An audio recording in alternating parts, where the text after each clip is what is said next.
Today I want to talk to you about something that can make your online experience safer, more secure, and even change the way that you book your holiday. Say hello to today's sponsor, NordVPN.com. Now I know what you're thinking, VPNs can sound a bit technical and boring, but trust me, NordVPN is anything but. They're on a mission to make the internet better, free from all the online threats, censorship, and surveillance that you can face. Now here's what I meant when I said NordVPN will change the way you book your holidays. Did you know that travel companies charge different prices based on where you're located? It's pretty crazy, but with NordVPN you can change your virtual location and score amazing deals on flights, accommodation, and even theme parks. You could save big bucks just by booking from a different country. But there's more. NordVPN is not just about saving money, it's also about protecting yourself online. With a single click, you can stay safe from malware, access your favorite content even when you're traveling, and enjoy the fastest VPN on the planet. Personally, NordVPN has been a game changer for me. Its threat protection shields me from those annoying trackers and ads, plus Nord keeps my data encrypted with next generation technology, and it even has dark web monitoring that alerts me if someone leaks my credentials online. It's like having my own personal bodyguard on the internet. So go to nordvpn.com/TIFO to get an exclusive deal. It's risk-free with Nord's 30-day money-back guarantee. And thank you to Nord for sponsoring today's video, and well, into today's video. History books often remember underground political groups like the Communist Party or the Social Democrats, espionage groups like the Red Orchestra, or militaries from America and Britain as the primary resistance against Nazi forces. But you may be surprised to learn that, in fact, the most vocal and visible resistance came from young people, mainly teens and those in their early 20s, with the four largest and most prominent of these youths being the White Rose, the Edelweiss Pirates, the Swing Youth, and the Zazaus. So let's dive into their respective rather inspiring stories, shall we? To begin with, the White Rose. We will not be silent. We are your bad conscience. The White Rose will not leave you in peace. These are just a few of the powerful words published and distributed throughout Germany by a group of students at the University of Munich in an effort to incite their fellow countrymen to rebel against Nazi forces throughout 1942 and 1943. As for notable figures in this group, perhaps the most famous of all were siblings Hans and Sophie Scholl. So what inspired them to rebel in this way? In the 1930s, Hans and Sophie were both teenagers living in Germany, and despite their parents trying to dissuade them, feeling a sense of pride and patriotism in their homeland, Hans joined the Hitler Youth at the age of 15 in 1933, and Sophie joined the Bund Deutscher Madel, the League of German Girls, at the age of 12. At the time, Adolf Hitler was pounding the favorite drum of seemingly all politicians making the country great again, and the Scholl children, like so many others, believed him. However, their parents, Robert and Magdalena Scholl, were far less enthusiastic, believing that the Nazi Party would lead Germany to ruin, something that Robert wasn't exactly shy about, stating of Hitler, "He's expanding the armaments industry and building barracks. Do you know where that's all going to end?" A pacifist who saw the writing on the wall, he further stated after the establishment of the first concentration camp in 1933, "This is war. War in the midst of peace and within our own people. War against the defenseless individual. War against human happiness and the freedom of its children. It is a frightful crime."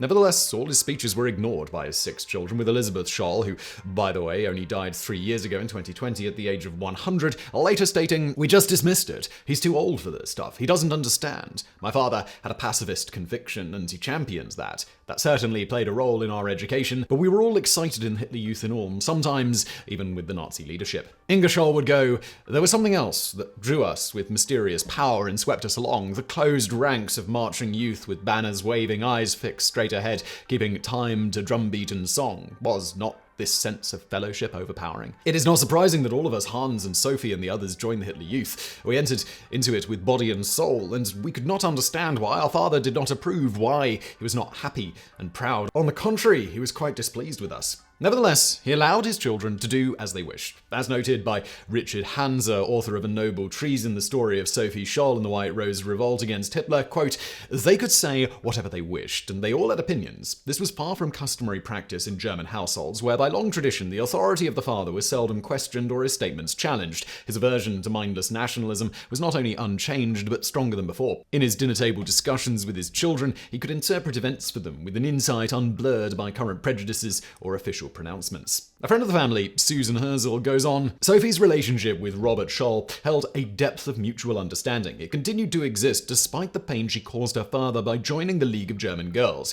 She could observe his distress when he watched party displays on the cathedral square outside their Ulm window, or when he argued with Hans. Her father had not tried to prevent her from joining. He knew that opponents to tyranny could never be created by force, only by personal experience." And experience is exactly what they got over the coming years, slowly becoming disillusioned with the Nazi Party as they observed their activities and what they were being taught in the Hitler Youth and the League of German Girls. As you might imagine, the children of a man who believed strongly in the freedom to express your opinions and do as you believed in didn't exactly mesh with totalitarianism and unconditional subordination under Nazi rule, nor did family opinion of the Nazis improve when the teenage Hans was briefly arrested in 1937. On this one, a few years previous, at the age of 16, Hans had had a homosexual encounter with two individuals by the names of Ernest Redden and Rolf Huttenecht, the latter of which revealed his relationship to the authorities. Hans was also accused of being a member of the non-sanctioned youth organization, the Deutsche Jugendschaft. However, the judge in the case ultimately released him, stating Hans's sexual dalliance with another boy was simply, to quote, a youthful failing, and that the rest was just an example of youthful exuberance. He also noted Hans's otherwise exemplary conduct as a member of the Hitler Youth, even rising to squad leader, and that was sufficient to let him off and give him a clean slate. So fast forward to August of 1942, and Robert, like his son before him, likewise found himself arrested, in this case for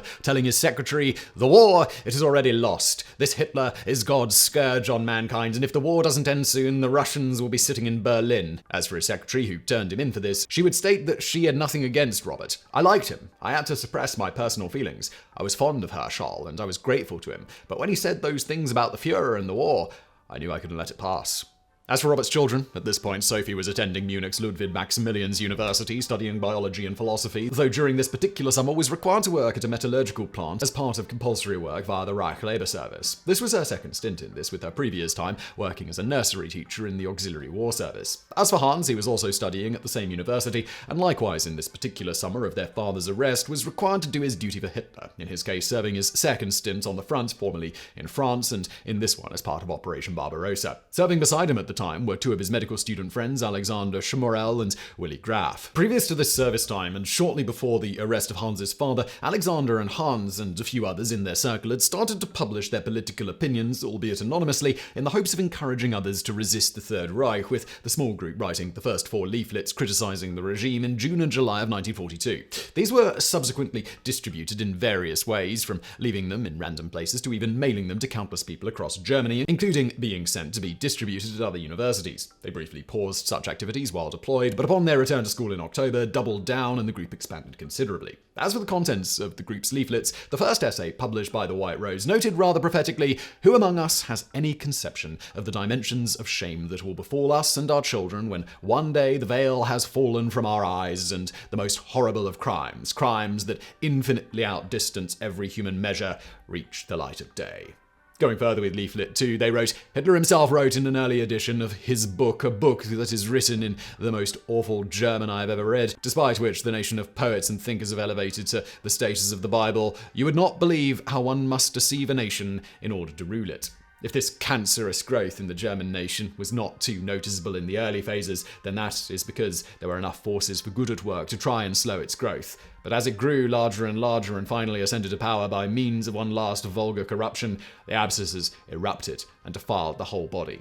Now it is a question of mutually coming to our senses and mutually keeping one another informed. We must always keep these things in mind and allow ourselves no rest until the last man is convinced of the utmost necessity of his battle against this system. Since Poland was conquered, 300,000 Jews have been murdered in that country in the most bestial manner imaginable. In this, we see a terrible crime against the dignity of mankind, a crime that cannot be compared with any other in the history of mankind. Jews are human beings too. It makes no difference what your opinion is regarding the Jewish question. These crimes are being committed against human beings. Each man wishes to be acquitted of his complicity. Everyone does so, then lies back down to sleep with a calm, clear conscience. But he may not acquit himself. Everyone is guilty, guilty, guilty. Not mincing words with their opinion of Hitler, by leaflet 4 they wrote, "Every word that proceeds from Hitler's mouth is a lie. When he says peace, he means war. And when he names the name of the Almighty in a most blasphemous manner, he means the almighty evil one, that fallen angel Satan. His mouth is the stinking maw of hell, and his might is fundamentally reprobate. There is no punishment on earth that is adequate for the deeds of Hitler and his followers. Out of love for the generations to come, we must make an example of them after the conclusion of the war, so that no one will ever have the slightest desire to attempt something similar. The fifth leaflet, Appeal to All Germans, came after the core members returned from the front during Operation Barbarossa, at which point they became convinced Germany was shortly going to fall. Nearly 10,000 copies of this leaflet were distributed in January of 1943 throughout Germany, urging Germans to rise up and create a new state based on protecting individuals' rights. They wrote, "With mathematical certainty, Hitler is leading the German nation to disaster. Hitler cannot win the war. He can only prolong it. His guilt and the guilt of his assistants have infinitely exceeded all measure. The just punishment grows ever closer. Germans, do you and your children wish to suffer the same fate as the Jews? Do you wish to be measured with the same measure as your seducers? Shall we forever be the most hated and rejected nation in all the world? No. Therefore, separate yourselves from the National Socialist subhumanity. Prove with your deeds that you think differently. Freedom of speech, freedom of religion, the protection of the individual citizen from the caprice of criminal violent states. These are the bases of the new Europe." And this brings us to the sixth and final leaflet, distributed on February the 18th, 1943, a little over 2 weeks after the German defeat at Stalingrad. It was then that the White Rose movement became emboldened in the hopes that the crushing defeat on the Eastern Front would inspire the mostly silent opponents of the Nazis within Germany to rise up. Their target audience on this one was their fellow students. And so it was that on February the 18th, the two Scholl siblings took a suitcase full of copies of the sixth leaflet, this one written by Professor Kurt Huber, who had joined the group a couple of months before in December, and brought it to their university, leaving stacks of the leaflets around for students to find. The leaflet in part stated, "The day of reckoning has come, the reckoning of German youth with the most abominable tyrant our people have ever been forced to endure. We grew up in a state in which all free expression of opinion is ruthlessly suppressed. The Hitler Youth, the SA, the SS have tried to drug us, to regiment us in the most promising years of our lives. For us, there is but one slogan: fight against the party. The name of Germany is dishonored for all time. If German youth does not finally rise, take revenge. Smash its tormentors."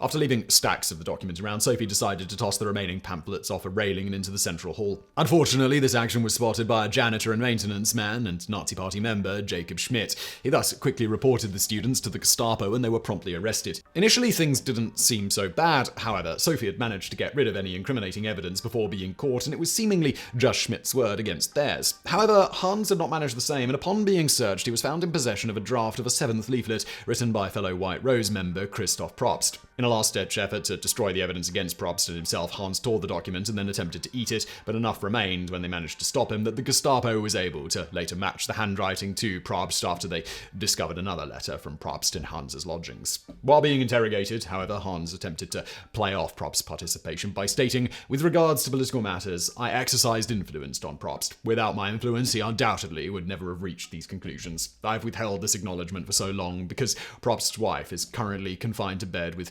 puerperal fever following the birth of their third child. I must say that I commissioned Probst to put his thoughts into writing a while ago. The last time we met, in the beginning of January 1943, he gave me the piece of paper that I tore up today. I must expressly note that I said nothing to Probst about using his written notes for producing leaflets. I similarly assume that Probst was absolutely in the dark about the actions I had undertaken." The Gestapo weren't buying it, however, and on February the 20th, when Probst went in to pick up his paycheck before intending to go and see his wife Herta and their new daughter Katja, he was arrested. This was something his young wife was not initially informed of by the nurses, as she was extremely ill after giving birth to the couple's third child, and the nurses didn't want to upset her while in that state. As for Sophie, Hans's efforts to put all the blame on himself almost succeeded there, with the lead interrogator, Robert Moore, initially convinced that she was innocent. That is, until Sophie decided to do the same as her brother and try and protect other members of the group by putting the responsibility for the leaflets on herself and admitting her actions freely.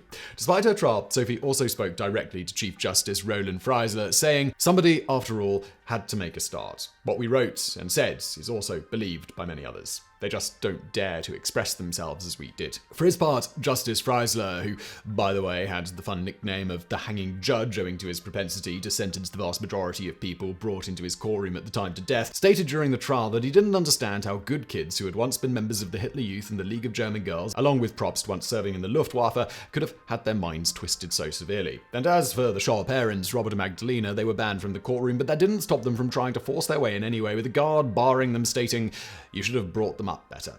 That said, Robert did manage to get into the courtroom after begging the defense attorney, go to the president of the court and tell him that the father is here and he wants to defend his children.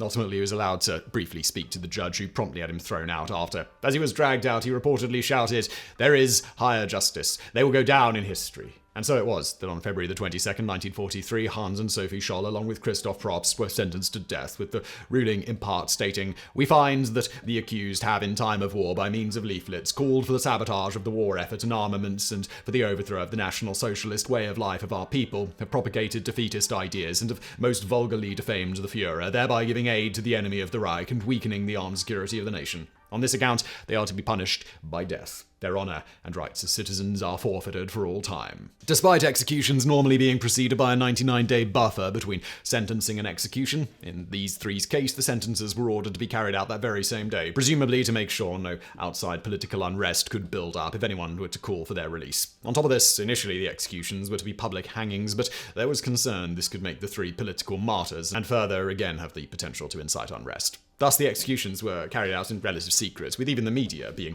mostly mum about the specifics on this one, just noting that the trio were degenerates and things of this nature. Surprisingly for all involved, when the Scholl parents asked to be able to speak with their children before their executions, the request was granted around an hour before. As for Hans, he told them, "I have no hatred. I have put everything behind me." Sophie was brought in to see them next, and when her mother broke down and lamented, "I'll never see you come through the door again," she responded, "Oh mother, after all, it's only a few years more life I'll miss." Within an hour of this, Hans and Sophie Scholl and Christoph Probst were beheaded by guillotine at the Munich Stadelheim prison. First Sophie, then Hans, and finally Christoph. Sophie and Christoph reportedly said nothing as the guillotine was dropped, but Hans shouted, "Es lebe die Freiheit!" Long live freedom. As for Sophie's last known words, her cellmate, Elsa Gabel, claims that the last thing Sophie said to her was, "How can we expect righteousness to prevail when there is hardly anyone willing to give herself up individually to a righteous cause? It is such a splendid sunny day, and I have to go. But how many have to die on the battlefield in these days? How many young, promising lives? What does my death matter if by our acts thousands are warned and alerted? Among the student body, there will certainly be a revolt." Unfortunately, though we now recognize these individuals as exceptionally brave, heroic rebels in the fight against the Nazis, the public reaction at the time of their deaths was far from what Sophie had anticipated. As soon as the siblings were executed, classmates at the university rallied at the school to condemn the White Rose's actions, and Hans, Sophie, and all of their cohorts were considered traitors to the fatherland. The man who had turned them in, Schmidt, was subsequently given a reward of 3,000 Reichsmarks and a promotion. On top of that, a special ceremony was even organized in his honor at the university, with masses of students giving him a standing ovation at the end. And as a brief aside to cleanse our palate a bit over the sequence of injustices, after the war, Schmidt was promptly himself arrested and given a 5-year prison sentence in a labor camp, with his part in the deaths of the Scholls and Probst helping giving him the official label of major offender and the labor camp sentence. In any event, 2 months later, on April the 19th, 1943, Alexander Schmorl, Willy Graf, Professor Kurt Huber, and 10 other White Rose members were also sentenced to death, and another 13 members were given prison sentences. Ultimately, some members of their families were arrested too in the Nazi practice of assuming guilt by relation, also known as Sippenhaft. This included Robert Scholl, who was arrested 5 days after his children were killed and given an 18-month prison sentence, allegedly for listening to illegal radio broadcasts. In any event, in his defense plea, Professor Huber said that the White Rose endorsed fighting for the right to political self-determination. Noteworthy in Alexander's case, his family managed to not only petition for clemency, but received a response from Hitler himself, who wrote to them simply, "I reject all petitions for mercy." Alexander, who would ultimately be canonized as a saint by the Russian Orthodox Church outside Russia, for his part accepted his fate well, writing to his family, "I am going with the awareness that I followed my deepest convictions and the truth. This allows me to meet my hour of death with a conscience at peace. Think of the millions of young men who have lost their lives out in the field. Their fate is the same as mine. In a few hours, I will be in a better life with my mother, and I will not forget you. I will ask God to grant you solace and peace." He would also say to his lawyer, "I'm convinced that my life has to end now, early as it may seem, for I have fulfilled my life's mission. I wouldn't know what else I have to do on this earth." All that said, the harsh punishments dealt to these students backfired in a way, which is a slight silver lining. Word of the trials, executions, and imprisonment of these students made its way to Norway and Sweden in March of 1943, and reports began to spread throughout Scandinavia and Great Britain. The leaflets and successive reports on them became an important resource in foreign reporting, including the 6th and final leaflet being smuggled out of the country by German lawyer Helmuth James Grad von Moltke. Between July the 3rd and July the 25th, Britain's Royal Air Force even dropped several million copies of the 6th leaflet over Berlin, Berlin, Dortmund, Dusseldorf, Köln, Munster, and Weimar. Further, on August 2, 1943, the International Student Assembly held a rally in New York in honor of the student resistance in Munich. Among the many notable speakers at the rally was United States First Lady Eleanor Roosevelt. Of course, while these students' efforts were not initially honored in their home nation, when the war was over, public opinion of the White Rose within Germany shifted drastically, with the first memorial held in Munich in their honor taking place in November of 1945, a mere 6 months after Germany surrendered. The students were commended for their attempts to awaken the German people from their lethargy, and today, all over Germany, streets, squares, schools, and public institutions are named for various members of the White Rose. The Scholl's father, Robert, also almost immediately became mayor of Ulm from 1945 to 1948 after being released from prison when Allied troops arrived in the region. The aforementioned author of A Noble Treason, Richard Hansa, summed up, the Scholls and their friends represented the other Germany, the land of poets and thinkers, in contrast to the Germany that was reverting to barbarism and trying to take the world with it. Their actions made them enduring symbols of the struggle, universal and timeless, for the freedom of the human spirit, wherever and whenever it is threatened. Not all youth-led Nazi rebellions were so political, however. In fact, most weren't nearly as political as the White Rose, which brings us to our next group, the Edelweiss Pirates, initially composed of mostly 14 to 17-year-olds who were perhaps the most stereotypical rebellious teens to ever rebellious teen. By the end of the 1930s, when the Nazi Party was in full force, there were several gangs made up of former Hitler youth who now opposed the ideologies they had learned there. Regardless of what they called themselves or where they were from, many of these gangs fell under the umbrella of an unofficial group called the Edelweiss Pirates, so named for the Edelweiss flower badge many resistance members wore. In a time when gathering in groups and participating in extracurricular activities outside of the approved Hitler Youth activities was criminalized, the Edelweiss Pirates essentially said to hell with that and rebelled by doing whatever they wanted to do, including declaring an unofficial war on the Hitler Youth, attacking them at every opportunity. As one Nazi official stated, every child knows who the pirates are. They are everywhere. There are more of them than there are Hitler Youth. They beat up the patrols. They never take no for an answer. Not just beating up their fellow teens, because all of the work in Nazi Germany was in some way done in service to the Nazi Party, the Edelweiss Pirates refused to work. If they did turn up to their jobs, they didn't engage or make any effort to be productive. Therefore, these gangs garnered a reputation for being lazy, useless slackers and parasites leeching off the government and giving nothing in return. They saw their friends and family go to war in order to defend the restrictive and oppressive rules laid forth by the Third Reich, and they wanted no part of it. One teenager and Edelweiss pirate said, "Everything the Hitler Youth preaches is a fraud. I know this for certain, because everything I had to say in the Hitler Youth myself was a fraud."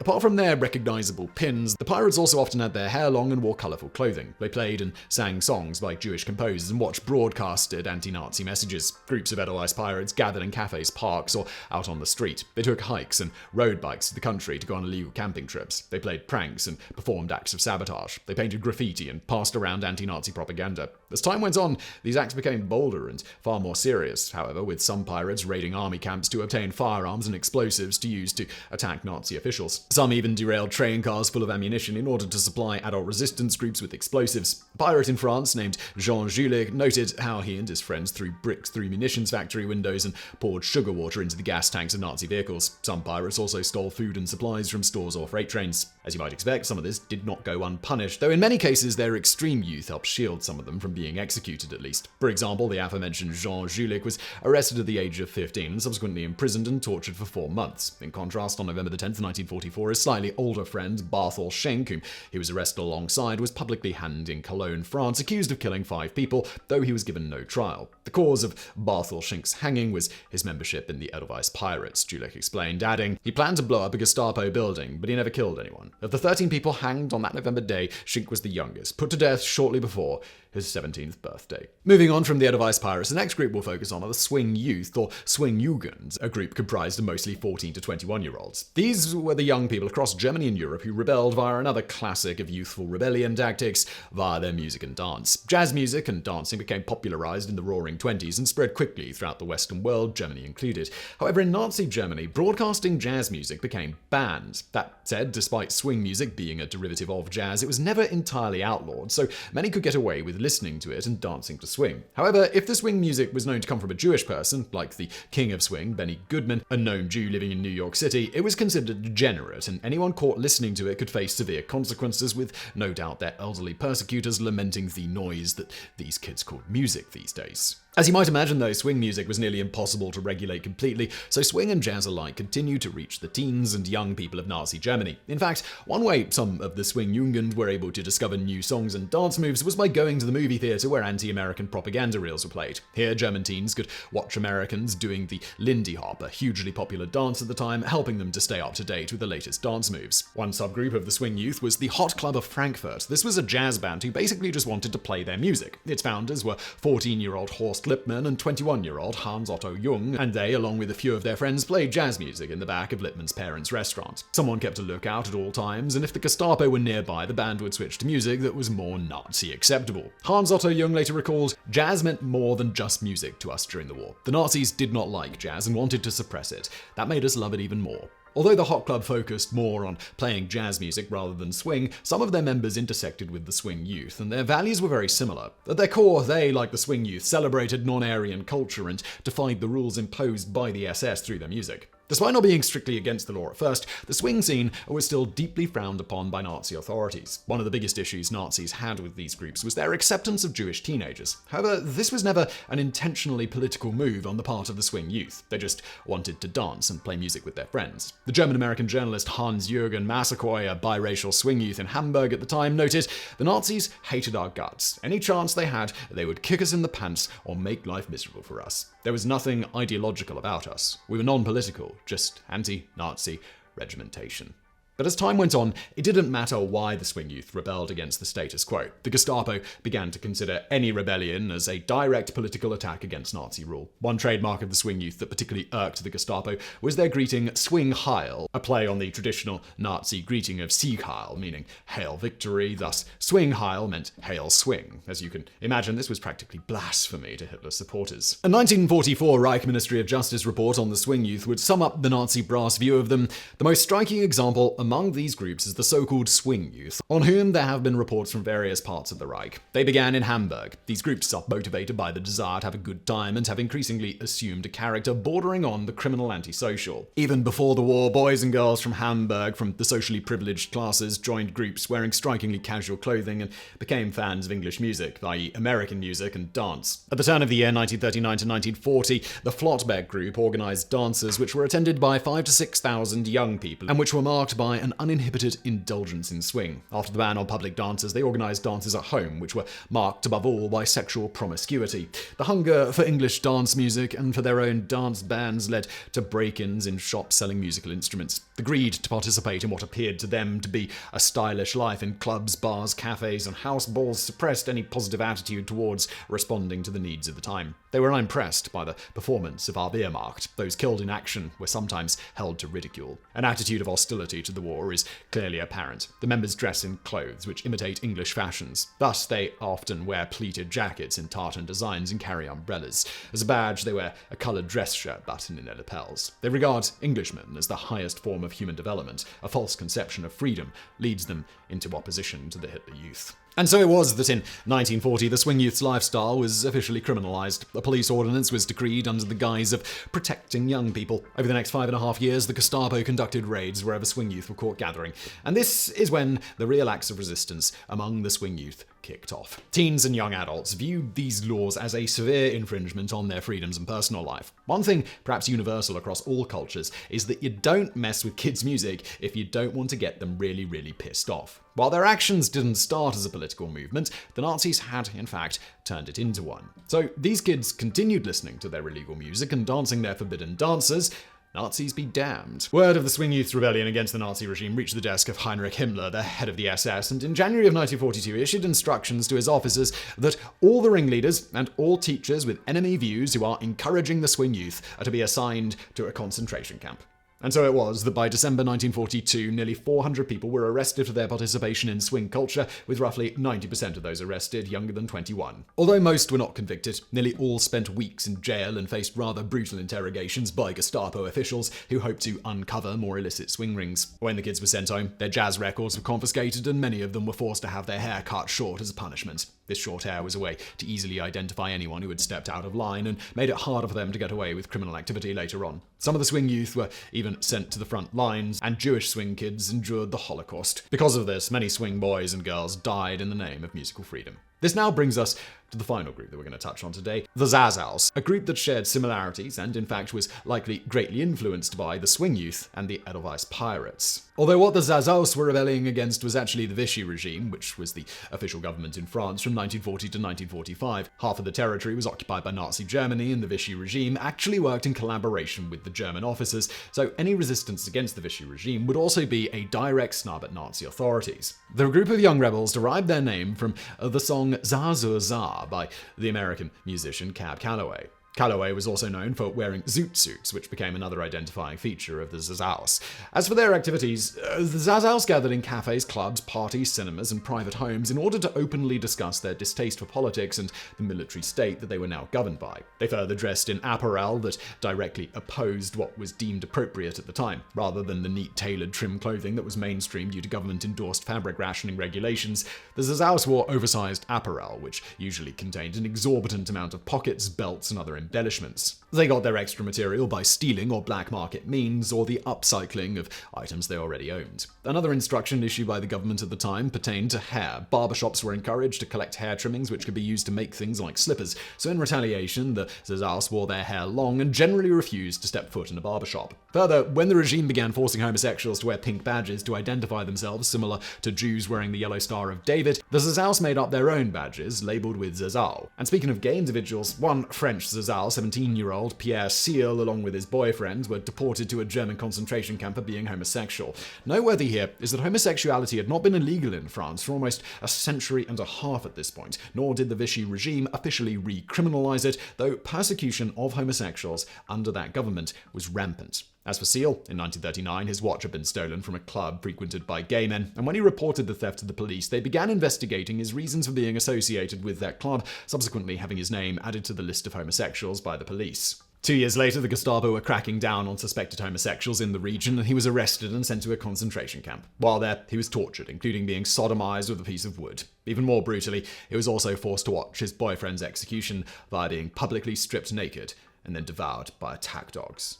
Because Pierre was Catholic, and the authorities there later deemed that he had been successfully re-educated, he was ultimately released from the concentration camp for good behavior and was able to return to France. That said, shortly thereafter he was forcibly conscripted and made to fight alongside the Germans on the Eastern Front. Not just supportive of gay individuals, another example of the Zazaus showing solidarity and rebelling against the norms was their representation of black culture. Under the guise of showing support for the black musicians they admired, some Zazaus would dress up in blackface. While this act might be misinterpreted today, at the time it was meant as a demonstration of solidarity and to annoy the Nazis. In the end, while their methods may have differed, and they certainly weren't alone, the White Rose, the Edelweiss Pirates, the Swing Youth, and the Zazaus all had one thing in common: standing up for their and others' freedom, to live their lives the way that they wanted to live them, despite being under the rule of arguably one of the most oppressive regimes in modern history. As White Rose survivor Jürgen Wittgenstein would state, the government, or rather the party, controlled everything: the news media, arms, police, the armed forces, the judiciary system, communications, travel, all levels of education from kindergarten to universities, all culture and religious institutions. Political indoctrination started at a very early age and continued by means of the Hitler Youth, with the ultimate goal of complete mind control. Children were exhorted in school to denounce even their own parents for derogatory remarks about Hitler or Nazi ideology. Nevertheless, these students resisted anyway, in what small ways they could. And while some of them paid for this with their lives, as Robert Scholl so prophetically put with regards to the price his own children paid in their resistance, there is a higher justice. They will go down in history.